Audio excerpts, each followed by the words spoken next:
told the inquiry that they were not ready to proceed. His legal representatives requested a list of the documents the Commission intended on using so it could peruse them. An arrangement had been made between the inquiry's evidence leaders and his lawyers. Some critics have since withdrawn from the process. It is unclear if any of the whistleblowers will be available to cross-examine Hlongwane. The Commission is holding public hearings into the alleged corruption in the multi-billion rand arms procurement deal back in 1999. Our reporter Njanji Chauke has been following proceedings and he now joins us live from Pretoria. A very good morning to you, Njanji. Can you tell us what is expected to happen today at the Commission's hearing? Good morning, Vailin. The witness that is appearing today is a very key witness in the sense that he is the witness that has been accused of kickbacks, bribery and corruption in relation to the 1999 multi-billion rand arms deal. There were allegations that some of the winning bidders paid bribery money. Money was channeled through some of his companies. Here we're talking about companies such as Hlongwane Consulting and Hlongwane Defense Systems. It's alleged that in excess of 200 million was paid through to some of these companies, money that was used by some of the organizations here in South Africa.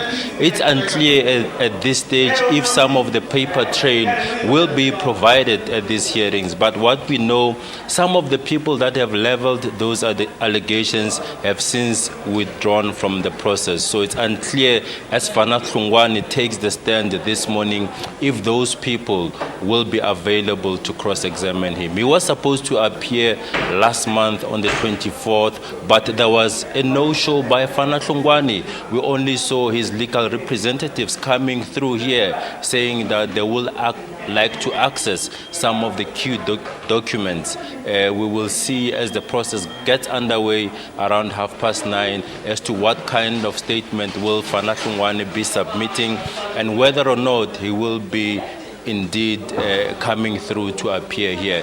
There were reports earlier on that he might try and block the media from filming him, but from the experience of this commission, what we have seen in the last, since it's a public hearing, this it's a hearing that has to be viewed by every South African. As you know, the SABC being the main broadcaster in terms of publicizing these proceedings, that's the only way the public can be able to follow the proceedings through channels as the SABC.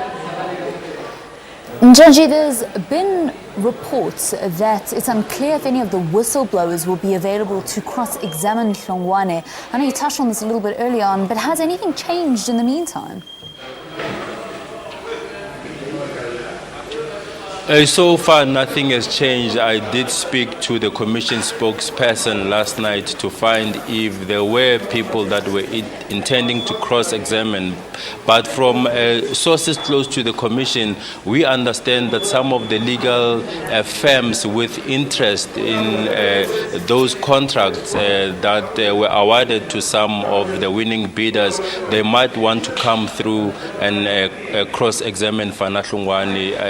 There is one top legal firm where it was alleged that their client paid bribes. Here I'm talking about the acquisition of those fighter jets, the Gripens as well as the Hawks that were acquired in 1999. It was alleged that the money was channeled through some of Fana Hlongwane's companies, money which was then even distributed to certain organizations in South Africa and individuals. But what the Commission has been saying is that they want the paper trail, they want the evidence. So far what we have seen is people writing books about some of the allegations, but in terms of providing concrete evidence to the commission, it has been a very difficult, dodgy one when it comes to that. But we know that investigations were also done abroad in the UK by the SFO, the Serious Fraud Offence Office in Britain, where Fana Hlongwane was fingered, as well as another investigation that was done by the Dan Scorpions. You know, that mysterious raid that was done in Fana Hlongwane's house, but unfortunately when they arrived in the home, they found some of the papers had already been shredded. So the man that has been spoken about all those years, he's finally expected to come through and tell his side of the story, Vaylin.